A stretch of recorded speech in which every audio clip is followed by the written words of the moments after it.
দক্ষিণেশ্বরে খুব কাছেই রয়েছে প্রাচীন দুই মন্দির। বান রাজার আমলে নির্মিত এই মন্দির দক্ষিণ বাংলার সবচেয়ে বড় মন্দির। তাই এই মন্দিরে মহাদেবের নাম দক্ষিণেশ্বর, তা থেকেই সমগ্র এলাকাটির নাম হয়েছে দক্ষিণেশ্বর। মা মুক্তকেশী কালী মন্দির তন্ত্র সাধনার পীঠস্থান ছিল এবং এখানে মা কালী খুবই জাগ্রত।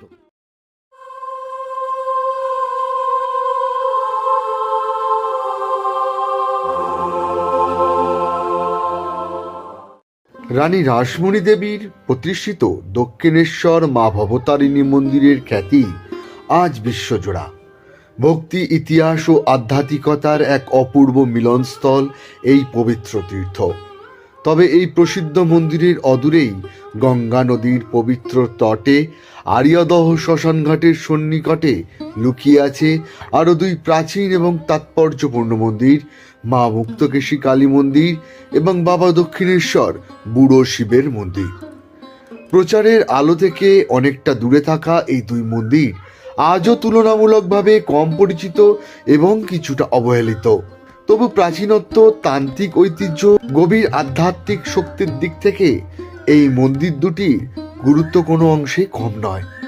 নিভৃত পরিবেশে অবস্থিত এই পীঠস্থানগুলি যেন আজও নীরবে বহন করে চলেছে শতাব্দী প্রাচীন সাধনা, বিশ্বাস ও লোককথার ইতিহাস। দুটি মন্দির দক্ষিণেশ্বর থেকে সামান্য কিছুটা দূরেই, তাই এই মন্দির দুটি দর্শনের জন্য প্রথমেই আমাদের চলে আসতে হবে দক্ষিণেশ্বর কালী মন্দিরের সামনে। দক্ষিণেশ্বর মেট্রো স্টেশনের সামনে এসে উত্তর দিকে আরিয়াদহর দিকে যে রাস্তাটা যাচ্ছে, সেই রাস্তায় রয়েছে অনেক টোটো বা অটো। এই পরিবহন যান ধরেই আপনারা কিছুক্ষণের মধ্যেই মুক্তকেশী কালী মন্দির এবং দক্ষিণেশ্বর স্বয়ম্ভু বুড়ো শিবের মন্দিরে খুব সহজে পৌঁছে যেতে পারেন। বাংলায় এমন অনেক কালী মন্দির রয়েছে যেগুলো শাস্ত্রমতে সিদ্ধপীঠ না হলেও অতি জাগ্রত। এমনই এক পীঠস্থান হল আরিয়াদহের মুক্তকেশী কালী মন্দির।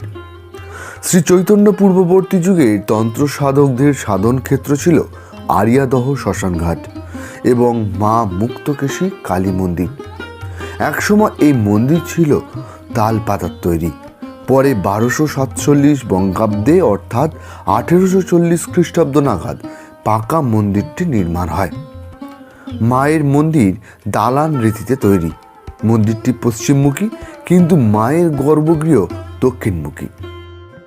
এই মন্দির স্থাপনের 15 বছর পর 1855 সালে রানী রাসমণি দক্ষিণেশ্বরের ভবতারিণী কালী মন্দির স্থাপন করেছিলেন। শ্রীরামকৃষ্ণ পরমহংসদেব এই মন্দিরে মায়ের পুজো করতে আসতেন। তিনি মা মুক্তকেশীকে মাসি সম্বোধন করতেন। শ্রীরামকৃষ্ণদেবের মায়ের শেষকৃত্য সম্পন্ন হয়েছিল এই আরিয়াদহ শ্মশানে।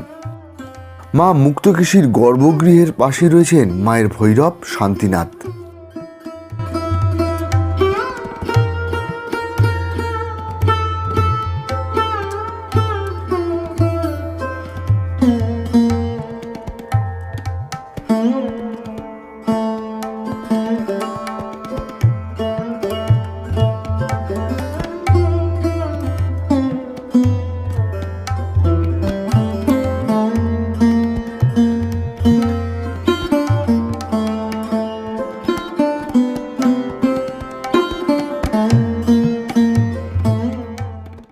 মন্দিরের পশ্চিমে অর্থাৎ প্রবেশদ্বারের সামনেই রাস্তার ঠিক উল্টো দিকে রয়েছে আর এক অতি প্রাচীন কিন্তু প্রচারের আড়ালে থাকা এক প্রাচীন শিব মন্দির, দক্ষিণেশ্বর স্বয়ম্ভু বুড়ো শিবের মন্দির।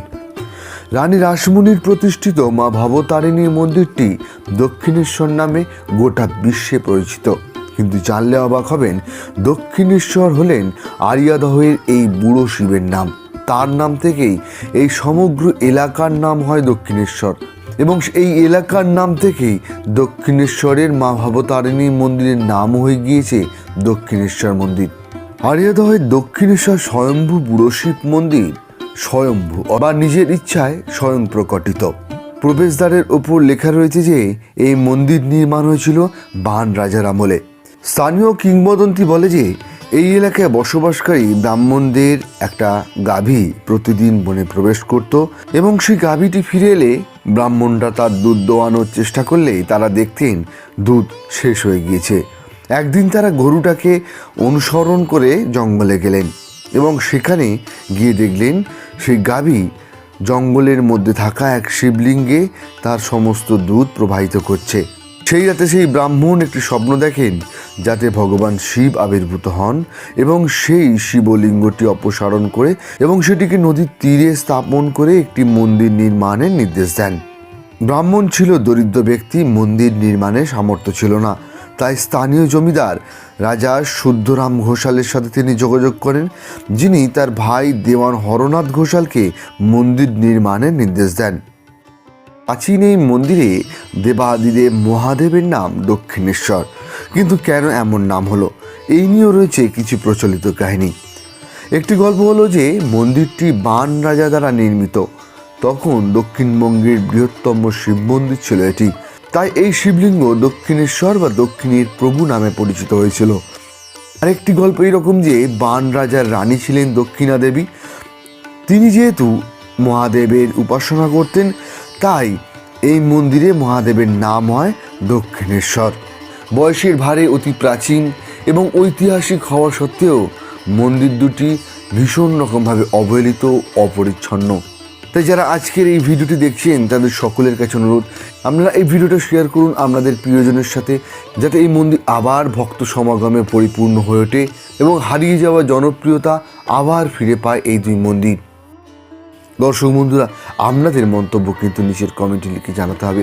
সেই সঙ্গে ভিডিও ভালো লাগলে অবশ্যই লাইক করে আমাকে সাপোর্ট করুন এবং যারা চ্যানেলে নতুন বা কোনো সাবস্ক্রাইব করেনি অবশ্যই এই চ্যানেলটিকে সাবস্ক্রাইব করে রাখুন।